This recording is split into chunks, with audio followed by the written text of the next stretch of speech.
Доллар 80 сомго жетип барабы? Толкунбек Абдыгулов сомдун келечеги жөнүндө кеп салат. Эл аралык валюта базары тынч эмес. Жуманын башында дүйнөдө нефтинин баасы кескин түшүп кетип, андан улам орус рублинин куну учкан болчу. Мындан улам кече 10 мартта кыргыз сомунун АКШ долларына болгон катышы да кескин арзандап, Бишкекте мурда 1 доллар 69 сомдун тегерегинде турса, кечинде акча алмаштыруучу жайларда доллар 73-74 сомго чейин чыгып кеткен. Ошол эле маалда Кыргызстандын улуттук банкы кече валюталык интервенция жасап 53,7 миллион долларды сатыкка чыгарды. Анын 4 миллиону доллары накталай түрүндө сатылган. Ошону менен бирге эле өлкөдөгү валюта базарындагы жанданууга кабатыр болгон улуттук банктын башчысы Толкунбек Абдыгулов бүгүн жалпыга маалымдоо каражаттарынын өкүлдөрүнө маалымат жыйын өткөрүп, кеңири баяндама жасайт. Бүгүн таңда улуттук банк тарабынан расмий курс боюнча 1 доллар 69,850 сом деп көрсөтүлгөн менен коммерциялык банктардын тактасында 72 сомдон сатылары жазылып турат. Владимир Путин 71 жашында президенттикке талапкер боло алат. Дүйнөлүк басылмалар Орусиянын саясатындагы кызык жаңылыкты катуу талкууга ала баштады. Себеби атайын конституциялык топ иштеп чыккан жаңы конституциялык өзгөртүүлөргө ылайык Владимир Путин 2024 жылы президенттик шайлоого катыша алат жана анда элдин колдоосуна татый турган болсо, 2036 жылга чейин дагы бир ирет шайлоого катышуу укугун сактап калмакчы. Азыркы орус президентинин келечек тагдырына жол чапкан мындай өзгөрүүлөр боюнча 10 мартта мамлекеттик думада добуш берүү болуп, анда орус эл өкүлдөрүнүн 380 буга макул деп кол көтөрсө, болгону 43 депутат каршылыгын билдирген.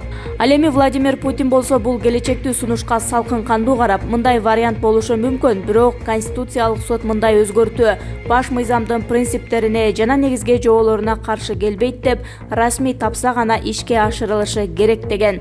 Кызыгы жылдын башында президент Владимир Путин калкка кайрылуу жасап, анда Конституцияга кескин өзгөртүүлөрдү киргизип, анда мамлекеттик думага кеңири укуктарды берүү керек деген сунуштаган болчу. Президенттик башкаруу боюнча анда унчуккан эмес, азыр ал 67 жаштын тамагын ичип жатат. Түрк элчилиги кийгилигишкен БФА боюнча сот иши кайра кароого жиберилди. Жогорку сотто Бишкектеги БФА соода борборунун айланасындагы сот иши каралып, анда сотко төрагалык кылган судьялар бул иш боюнча төмөнкү 2 инстанциянын чечимдерин жокко чыгарган жана ишти кайра кароону Бишкектин райондор аралык сотуна жиберген чечим кабыл алган. Эске сала кетсек, туркиялык Өзгүн Иншаат акционердик коому аталган соода жыйынынын Кыргызстандык Аруу Жылдыз компаниясынын менчигине өткөндүгү тууралуу келишимди жокко чыгарып, мурдагы ээлик кылуучулардын акциялары мыйзамсыз болгондугу тууралуу сотко кайрылган. Кийинчерээк бул ишке Кыргызстандын Туркиянын расмий дипломатиялык корпусу тагыраагы элчи Жеңгиз Камил Фырат өзү сот процесстерине катышып, муну болсо кыргыз ишкерлери сотко басым көрсөтүү катары сыпаттап келишкен. АКШ Кыргызстанга коронавирустан сактануу каражатын берет. Кыргызстанда коронавирустун алдын алуу максатында илдеттен жеке сактануучу каражаттар бүгүн 11 мартта Саламаттыкты сактоо министрлигине тапшырылат. Аларды эл аралык өнүктүрүү агенттиги тапшырат. Ал эми бүткүл дүйнөлүк саламаттыкты сактоо уюмунун кызматкерлери ал каражаттарды колдонуу эрежелери менен тааныштырышат. Өткөн аптада Дүйнөлүк банк коронавирус менен күрөшүүдө өнүгүп келе жаткан өлкөлөргө жардам бериш үчүн атайын фонд түзүлүп жатканын арасында Кыргызстанда бар экенин маалымдаган.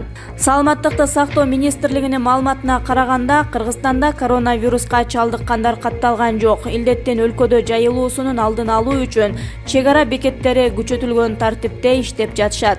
Эпидемиологиялык абал курч өлкөлөрдөн келген чет элдик жарандар Кыргызстанга киргизилбейт. Ал эми жергиликтүү жарандар 2 жумалык карантинге алынышууда. Кыргызстан Иранда калган айдоочуларын Азербайжан аркылуу алып келмей болду.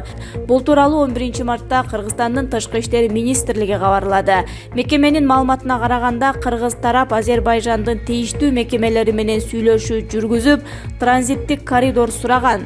Натыйжада 9-11 март күндөрү Иран-Азербайжан чек арасындагы Астара көзөмөл өткөрмө бекетинен 23 оор жүк ташуучу машиненин 11 өттү. Калган 12 автоунаа азыр паспорт паспорттук бажы текшерүүсүнөн өтүп жатат.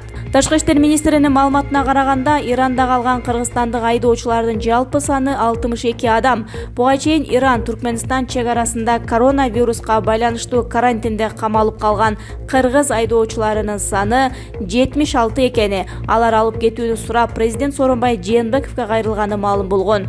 Өкмөт Түркмөнстан Кыргызстандын транзит тууралуу өтүнүчүн канааттандырбай койгонун билдирген. Улуттук банк: сомдун мындан ары арзандашына негиздүү себеп жок.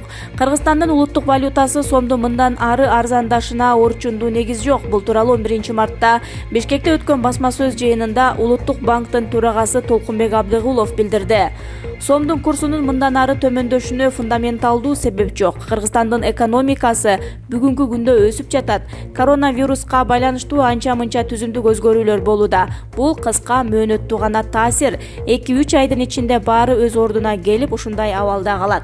10 мартта Кыргызстанда доллар дароо кымбаттады. Өлкөдөгү коммерциялык банктардын расмий сайттарындагы маалыматка караганда, 1 доллардын курсу дээрлик 3 сомго жогорулады.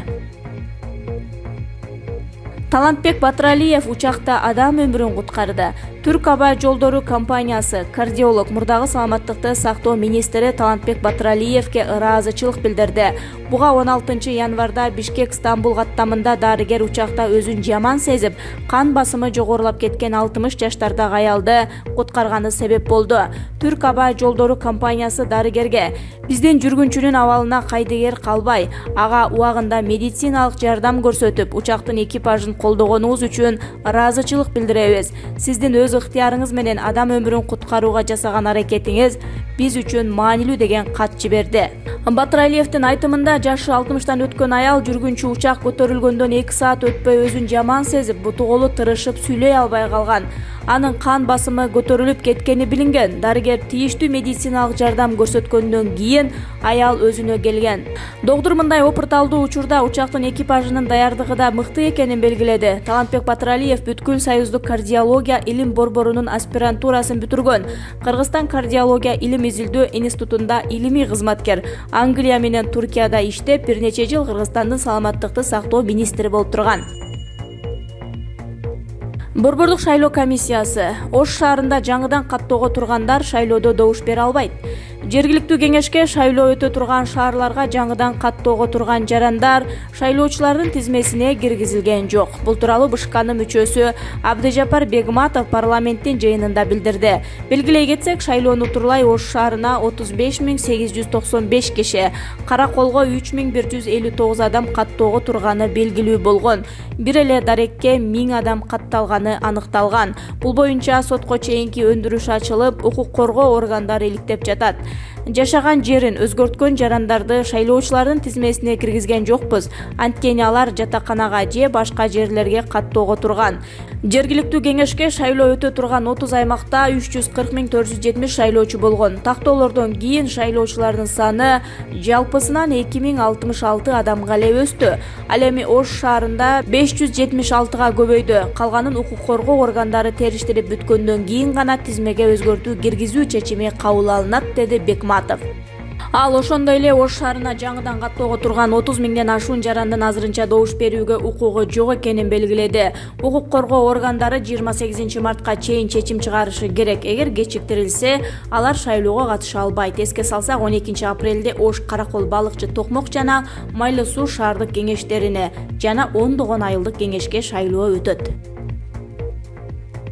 Ысык көл облусунун Кашат айылында өспүрүм кызга кол салууга аракет кылды делген 51 жаштагы кишини жергиликтүүлөр таш бараңга алып өлтүрүп кое жаздашты. Бул тууралуу областык милициянын маалымат кызматынан кабарлашты. Окуя 5 март күнү болгон. Айыл тургуну анын 12 жаштагы кызын зордуктоого аракет кылып жаткан кошунасын кармап алган.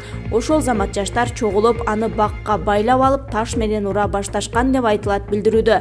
Бирок айыл аксакалдары келип, кыжырланган жаштарды токтотуп милиция чакырышкан.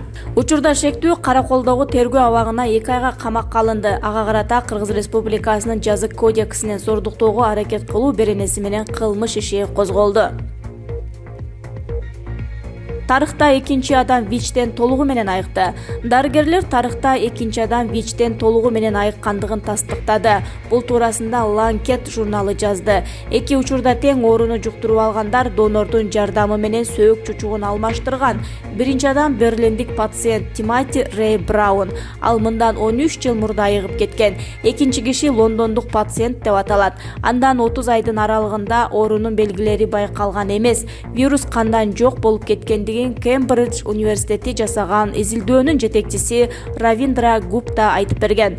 Пациенттин аты азырынча айтылбай турат. Анткени менен ысымы айтылбаган адам туурасында New York Times маалымат берген. Анда 40 жаштагы адам Кастильехонун Венесуэлада туулганы айтылат. 2003 жылдан бери ВИЧтен жабыр тартса, 2012 жылы рак менен ооруп калган. Анын чучугун алмаштыруу онкологиялык илдетти дарылоо үчүн жасалган. Анткени менен Кастильехо экинчи оорудан арылган. Депутаттардын чет өлкөгө чыгышына тыюу салуу сунушталды. Жогорку кеңештин депутаты Дастан Бекешев коронавирус кооптулугунан улам кесиптештерин чет өлкөгө ис сапар менен баруусуна тыюу салууну сунуштады. Эл өкүлү жаңы типтеги вирус 112 өлкөгө жеткенин айтып, ал эми Франция, Испания, Ирандын депутаттары бири-бирине жугузуп жатканын белгиледи. Ошого карабастан биздин кээ бир депутаттар дагы деле ис сапарга чыгып жатышат.